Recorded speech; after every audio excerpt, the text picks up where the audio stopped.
I've got lots of 78s recently, and there are always a few broken ones in a box load. They may not look like it, but these are all broken, but may be repairable.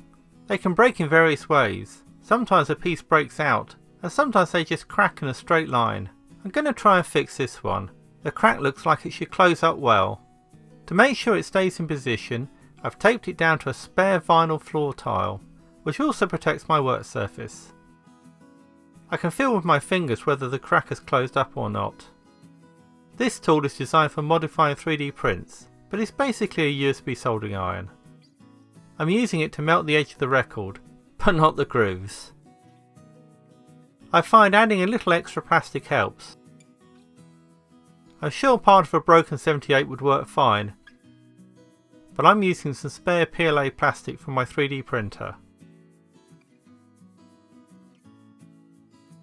Okay, so that's closed up nicely.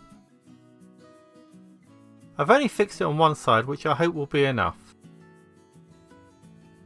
Now for the test.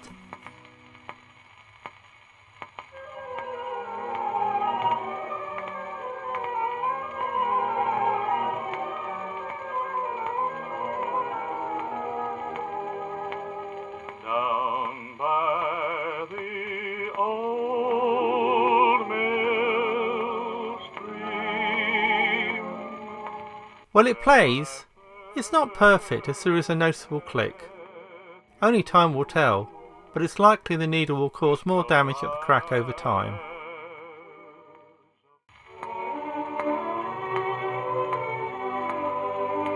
The other side plays too, but with the same clicking noise.